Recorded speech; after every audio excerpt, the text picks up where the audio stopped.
Eu nasci na cidade chamada Pilão Arcado, estado da Bahia, e na margem esquerda do rio, à margem esquerda do Rio São Francisco.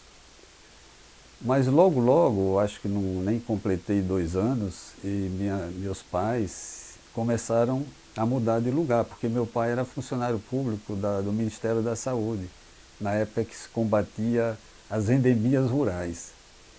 Esse foi um dos motivos porque eu fui nascer em Pilão Arcado, porque recebi a missão de chegar até lá, e lá minha mãe já estava grávida, e eu nasci em Pilão Arcado. E as lembranças são remotas, de uma criancinha nesse lugar, praticamente zero, porque não lembro, era muito criança, né? Só depois, quando já estava maiorzinho, porque a gente passou e morou em outros lugares, Entre Rios, Serrinha, Alagoinhas, que onde nasceram outros irmãos meus. Eu sou o segundo da família, né, de 10 irmãos. E desses lugares eu tenho uma lembrança remota, né, de alguns momentos estar na estação de trem, de pôr a mão na cabeça, e a avó, tinha avó e tias paterna que mandou eu tirar a mão da cabeça porque era como se fosse estar amaldiçoando, né? Eu não sei bem se era esse o significado, mas no meu sentimento de criança era como se fosse uma coisa que eu estava fazendo de errado, né? Isso é uma lembrança remota.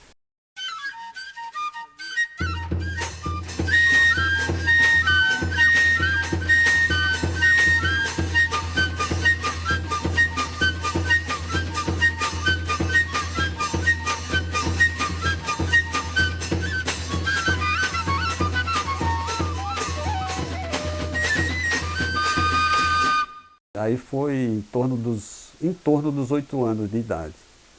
Mas não foi nem em Pilão Arcado, nem na Bahia, e nem no povoado Marcação, onde eu morei antes de vir para Aracaju. Foi em Aracaju mesmo. É por isso que eu digo, eu nasci na Bahia, mas sou um artista aracajuano, porque eu comecei essa atividade em Aracaju. Ali no bairro Siqueira Campos, eu morei na rua Maranhão, e tinha uma rua Rio Grande do Norte, tinha uma escolinha. E logo assim que a gente chegou aqui em Aracaju, meu pai me matriculou, eu e meu irmão mais velho, na escolinha educandária Nossa Senhora de Lourdes, se não estou enganado o nome, né? E foi nessa escola que eu despertei, porque vinha um outro colega desenhando. E esse ver o colega desenhando despertou como se fosse assim, um estalo, assim, oh, criança pode desenhar, que legal, que coisa bonita, né? Então foi assim que eu comecei a me interessar pelo desenho primeiro, e fazia os desenhos e as pessoas iam achando que estava bom e incentivando, motivando, e foi assim que eu comecei.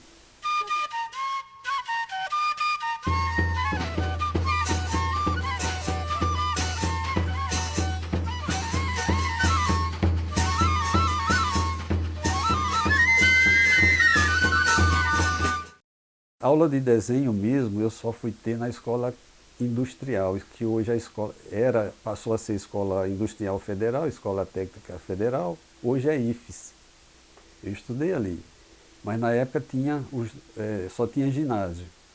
O ginásio que ia era é o equivalente à oitava série, né, de hoje. Então, né, nessa escola você tinha aula com o professor de desenho, mas desenho técnico, desenho voltado mais para as aplicações industriais. Só tinha um professor que era engenheiro, falecido, o engenheiro Jorge Neto, que ele ensinou um pouquinho de desenho artístico, mas não foi como aula para você desenvolver a arte. Inclusive, o quadriculado, ele ensinou a técnica do quadriculado para você fazer transferência de desenho, que é como eu estou fazendo aqui agora. Fiz um projeto pintado, depois quadriculei e estou transferindo para o painel em cerâmica, em azulejo. É cerâmico porque a técnica de produzir azulejo é a partir da cerâmica, né? Mas no fundo é azulejo, que é assim que chamam no modo geral.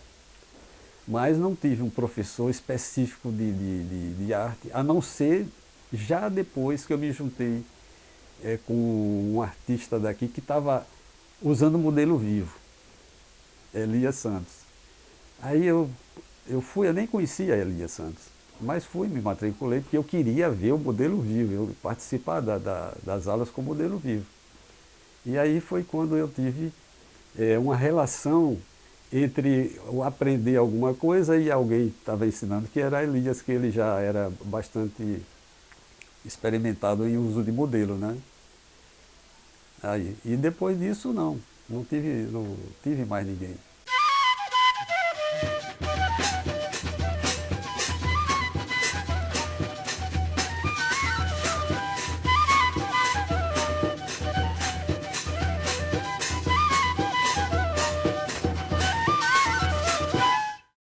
O meu estilo, ele hoje em dia, estilo é uma coisa que não está nem muito assim em voga, porque existe tantas variáveis, tantas inclinações artísticas que estilo, né, começa a se diluir o sentido, assim como artista. Antigamente se chamava de pintor artístico, pintura artística, aí virou artista plástico, artista visual e aí vai, entendeu? Mas o meu estilo, ainda para se falar de estilo, eu diria que é um estilo de uma pintura realista, figurativa, mas onde eu trabalho com elementos assim que às vezes dão uma constituição narrativa, além do real que representa a sua cultura, como é o meu trabalho, ele tem essa marca mais forte, contemplando a nossa cultura, as nossas celebrações juninas e outros eventos dessa natureza. Mas também um simbolismo. Eu gosto da parte simbólica, que é uma parte que mexe com conceitos, filosofia, né? Psicologia, etc.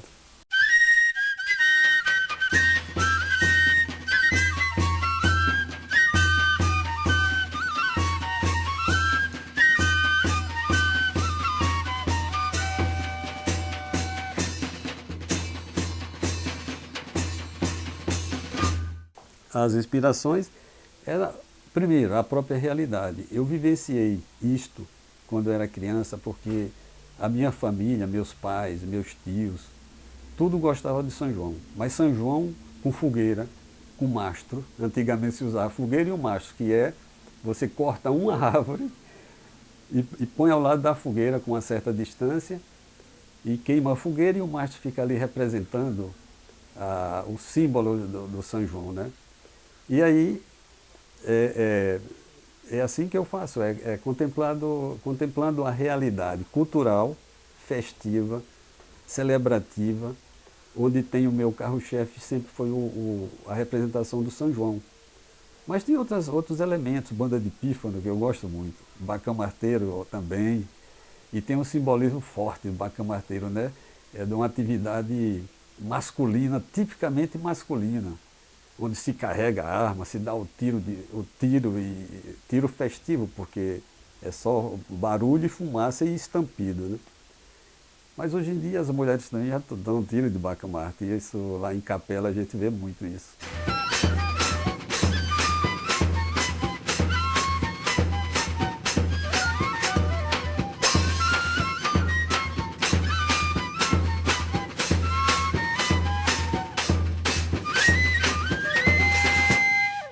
Olha, esse painel, ele está vinculado à Lei Aldir Blanc.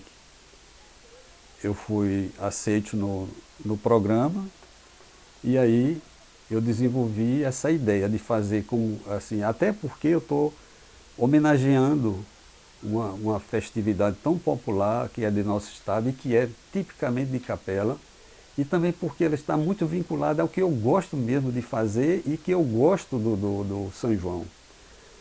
Então, a minha ideia foi essa, fazer um trabalho voltado para o aspecto cultural, celebrativo, ritualístico, que a festa de Capela, além de tudo, aquilo ali é um ritual de antecedentes primitivos. Se você pesquisar, você vai ver que a festa de Capela representa um ritual mitológico. E como diz Roland Barthes, o mito se degrada com o passar do tempo. E aí fica uma festa ritualística, de caráter, que vai buscar no recôndito do subconsciente a mitologia degradada, porque ela já não é mais aquela mitologia ritualística como era o cortejo de Pan de 2000 anos atrás, né? Ou mais, 2500 anos atrás. Então eu sentindo essa força da festa de capela, que me impactou pela primeira vez quando eu fui lá, e a minha ideia foi isso, foi pegar essa ideia, desenvolver um projeto sobre o levantamento do mastro de capela. Na festa de São Pedro, o levantamento do mastro de capela. E aí, o que é que ocorre? É que a festa do mastro de capela não é simples, simplesmente um mastro está sendo levantado. Tem toda essa ritualística que eu já citei, a quem me referi, e tem uma dinâmica que envolve. Desde a marcação do mastro, o corte do mastro, a transferência do mastro da mata para a cidade. Aí tem o período chuvoso, que faz poças d'água e lama, e o pessoal se suja de lama, o que dá uma nota de acento muito grande nessa espontaneidade da festa. E quando chega na cidade ainda dá o ritual de circular pelas ruas principais da cidade até ir à Praça de São Pedro em Capela, que hoje também já não está existindo mais a praça. A praça existe, mas não liberada para essa festa. E aí tem bacamarteiro dando tiro, aí tem fogueteiro soltando os fogos, as pessoas brincando na lama, um empurra, outros com o troféu que é a latinha de cerveja na mão, e cachorro passa para um lado, cavalo para o outro. Então essa dinâmica estava na minha memória, né? E eu resolvi fazer isso. E é por isso que eu estou até demorando a desenvolver esse trabalho, porque é muita figura. Por exemplo, essa peça que tem, eu já contei, dá mais de quase 50 figuras tem aqui. Só numa parte do trabalho. Juntando tudo vai dar umas 240 figuras, mais ou menos isso, eu creio. Uma contagem a grosso modo. Agradeço também essa oportunidade de falar sobre esse projeto e sobre o que eu faço para a TV Câmara, que é a primeira vez que eu dou entrevista para a TV Câmara, e coincidiu de vocês me pegar com a mão na massa, literalmente, né? Que eu estou até com figuras aqui, ó, como você vê, para fazer a complementação com a distribuição de cores e estender para as demais figuras que ainda faltam do projeto.